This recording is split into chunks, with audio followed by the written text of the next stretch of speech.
नमस्कार, फायदेमंद फंड्स में आपका स्वागत है। मैं हूं शैल भटनागर, आपके साथ जुड़ रहा हूं मुंबई स्टूडियो से और मेरे साथ हैं कविता थपलियाल। नमस्कार, स्वागत है आप सभी का हमारी इस खास पेशकश में, जहां पर जैसा कि हम चर्चा कर रहे थे, बजट के पहले जो हफ्ता था वहां की मायूसी से अब बाजार पूरी तरह से करवट बदल चुका है। शैल जी, बिल्कुल सही फरमाया आपने कविता जी। हम लोग तीनों मेन इंडिसेस पर रिकॉर्ड हाईस ट्रैक कर रहे हैं।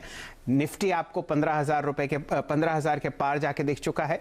सेंसेक्स 51,000 रुपए के ऊपर बहुत अच्छी तरीके से बैठा हुआ है और बैंक निफ्टी की तेजी तो देखते ही बनती है। यहां पर भी आपको रिकॉर्ड लेवल्स आते हुए दिख रहे हैं और जो दर्शक और जो म्यूचुअल फंड इन्वेस्टर्स हमारे साथ जुड़े रहे पिछले पूरे साल, उन्होंने बहुत ही बेहतरीन रिटर्न्स कमाए और उनसे बेहतरीन रिटर्न उन इन्वेस्टर्स ने कमाए जिन्होंने अपने एसआईपी में छोटा सा तड़का और जोड़ा। आपको हर साल लगभग 10% अपना एसआईपी बढ़ाना चाहिए और वो जो आपके सामने अमाउंट आता है वो आप देखते ही देखते रह जाएंगे कि कितना जबरदस्त आपने वेल्थ क्रिएट किया है बिना कुछ करे। लेकिन ये और बहुत कुछ और, कविता जी आप बताइए हमारे पोर्टफोलियो चेक में क्या दिख रहा है आज? बिल्कुल, जैसा कि आपने कहा कि जिन लोगों ने अपना निवेश नहीं रोका है या बल्कि उसको बढ़ाया है, उनके लिए तो मुनाफे की बौछार या बारिश ही हो गई है। मैं बात कर रही हूं यहाँ पर स्नेहा और कमल के पोर्टफोलियो की, जिन्हें एक साल पहले हमने एक रणनीति सुझाई थी उनके फ्यूचर को सिक्योर करने के लिए। उनके पोर्टफोलियो को हम देखें उससे पहले डालते हैं नजर स्नेहा और कमल पर।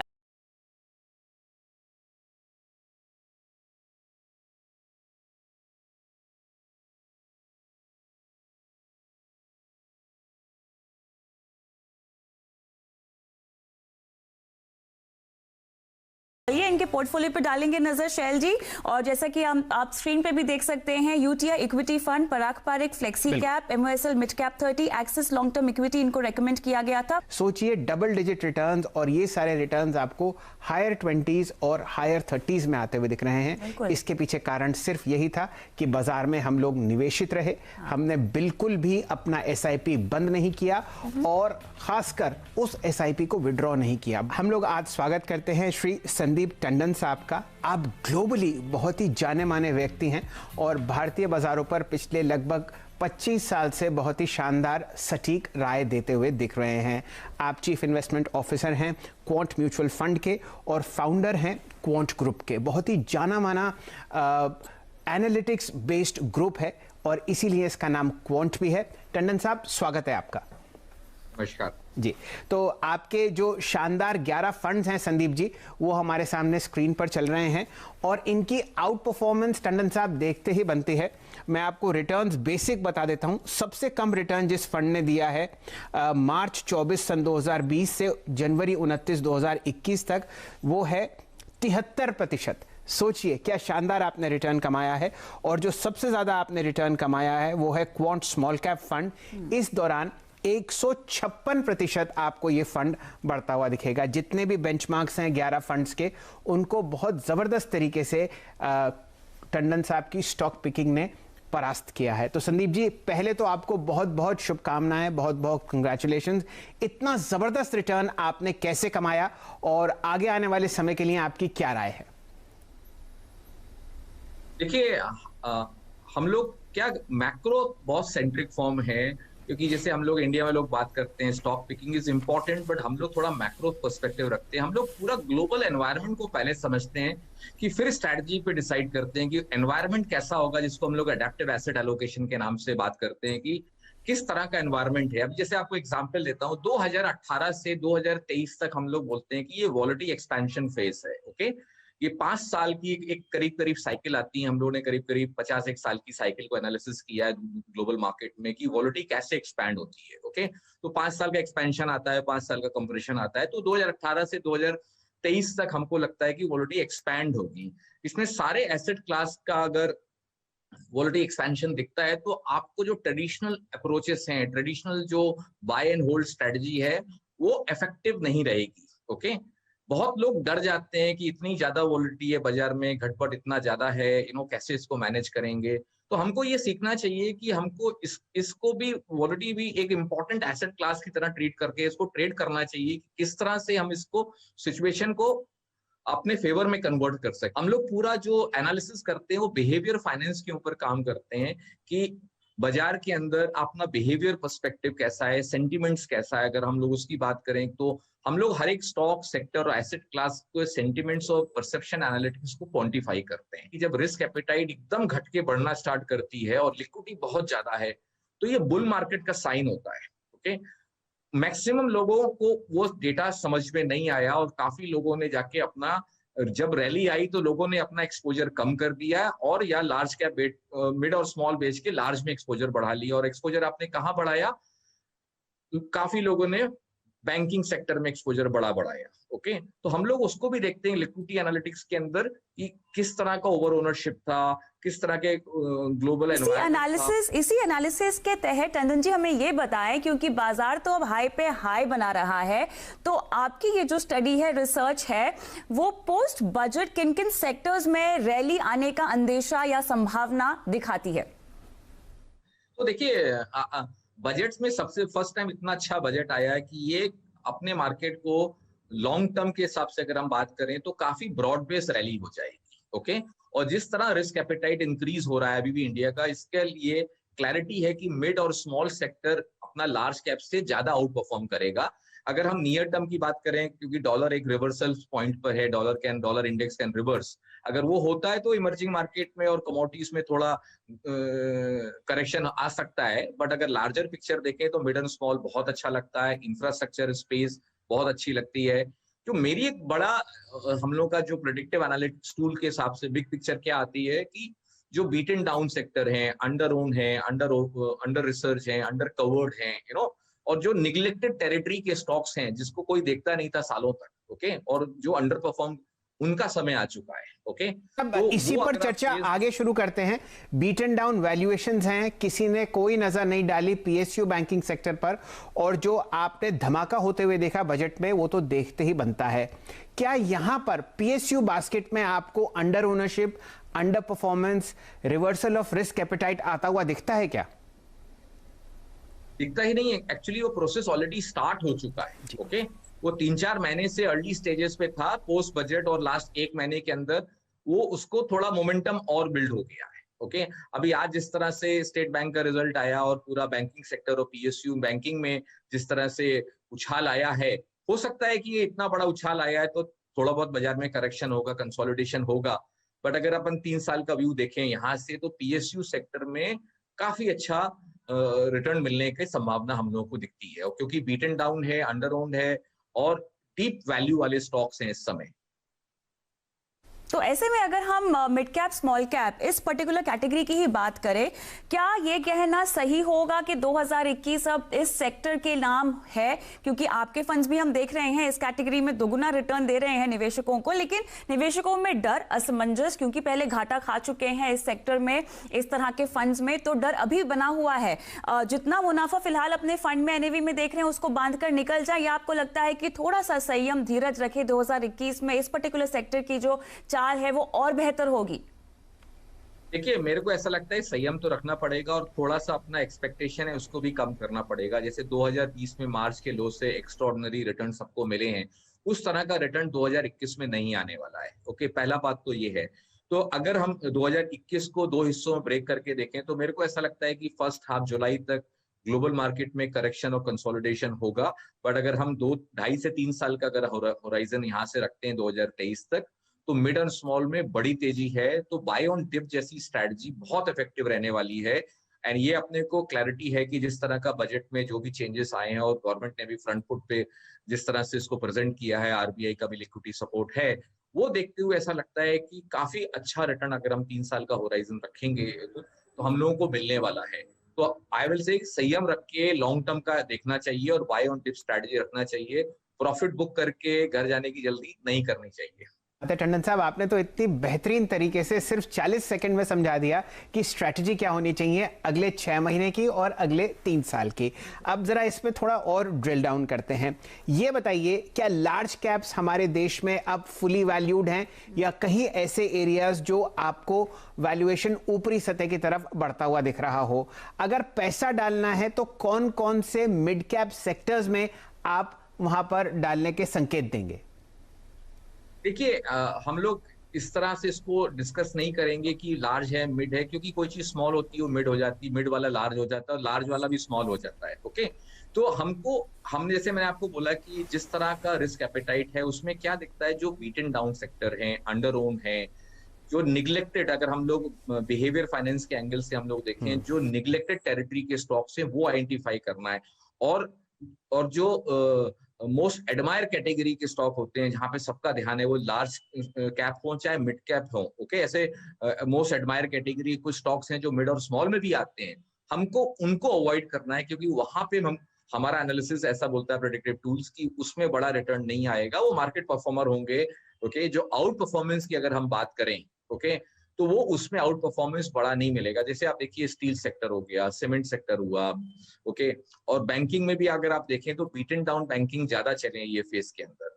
सो हम लोग को वही लगता है कि अगर हम यहाँ से बीटन डाउन नेम्स में देखेंगे तो उधर रिटर्न का ज्यादा अच्छा संभावना है।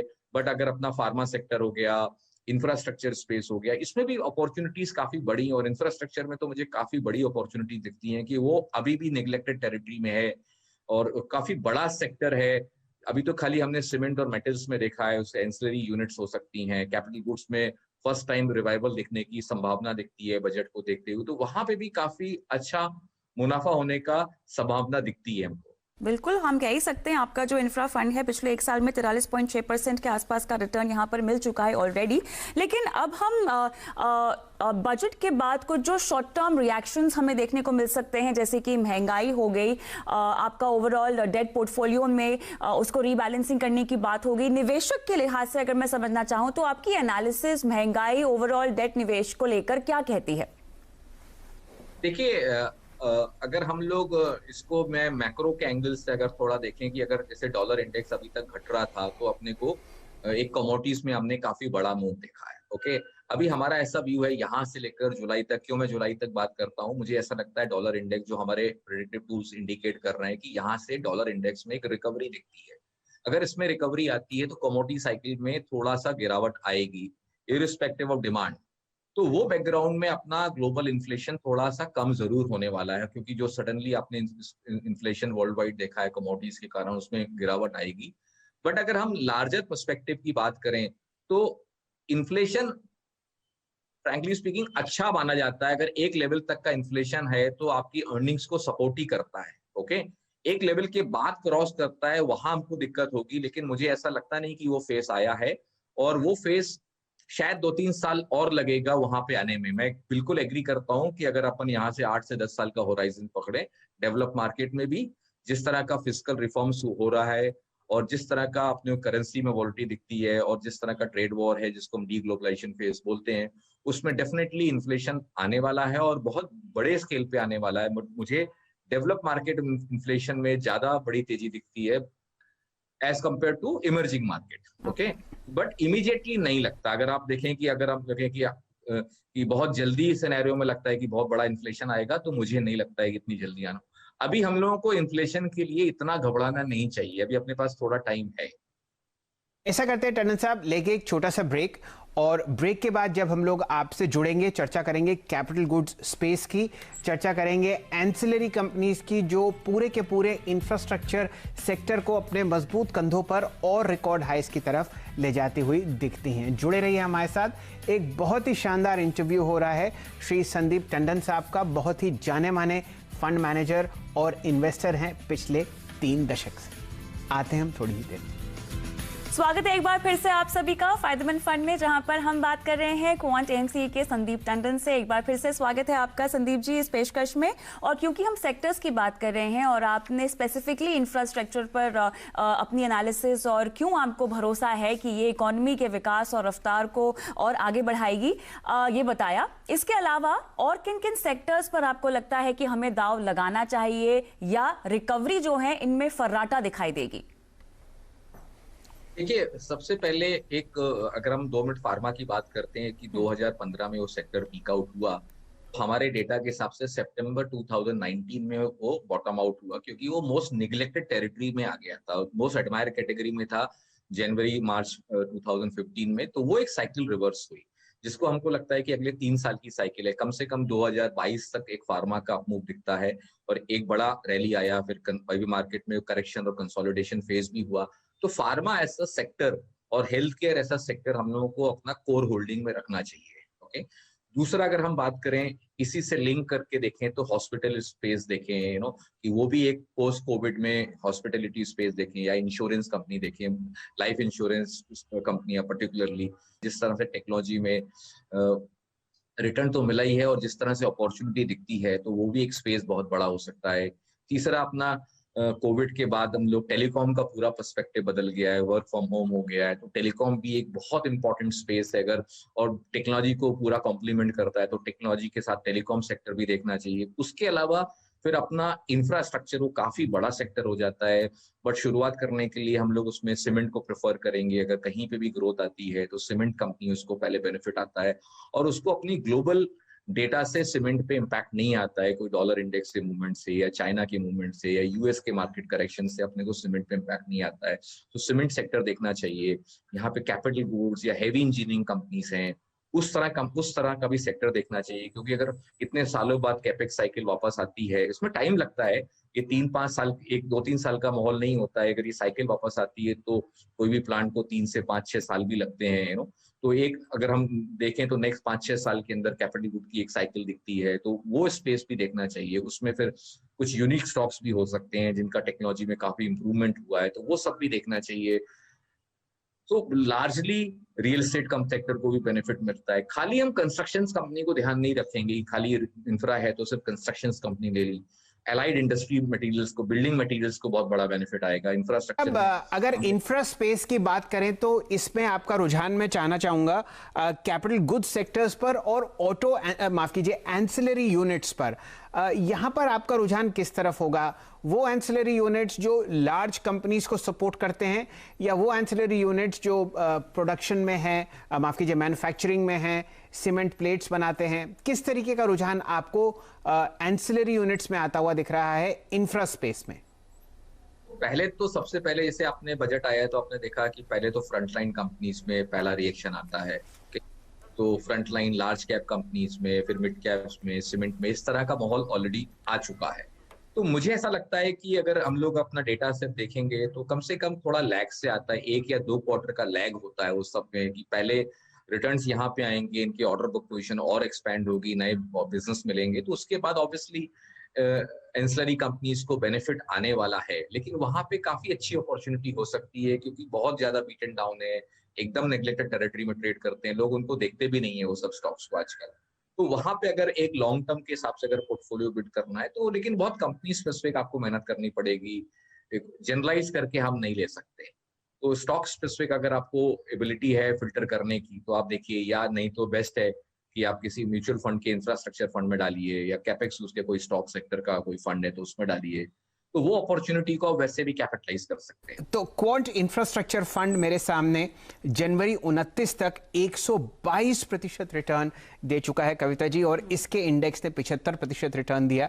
तो आप समझिए कि लगभग 50% का आउट परफॉर्मेंस आपको क्वांट एएमसी करती हुई दिखाई इस स्पेस में जहां पर कोई ब्रांड नहीं है। तो आप देखिए, इसको स्टॉक पिकिंग कहते हैं, जिसके बारे में टंडन साहब बहुत ही फेमस हैं। संदीप जी, आखिरी प्रश्न, समय बहुत कम है, ये बताइए, विदेशी निवेशकों ने जो धूम मचाई भारतीय बाजारों में सन 2020 में, क्या आपको लगता है सन 2021 में भी वो इतनी ही खुशी से अपने पैसे हमारे भारतीय बाजारों में निवेश करेंगे? तो उसके लिए मैं आपको एक लार्जर पिक्चर देखता हूं कि 2010 से 2020 तक डेवलप मार्केट ने बहुत बड़ा आउट परफॉर्मेंस दिया है और इमर्जिंग मार्केट अंडर परफॉर्म किया है। वो एक साइकिल रिवर्स हो चुकी है। हमको अगर हम यहाँ से एक 10 साल का बात करें कि 2020 से और 2030 के बीच का अगर अपन साइकिल देखें, या 2021 से 2030 तक का, तो इमर्जिंग मार्केट का बहुत बड़ा आउट परफॉर्मेंस आएगा डेवलप मार्केट से, क्योंकि डॉलर इंडेक्स भले ही हम नेक्स्ट 5-6 महीने में तेजी की बात करते हैं अगर, बट कोई 10 साल का होराइजन पूछे तो वहां पे हम लोगों को काफी तकलीफ दिखती है।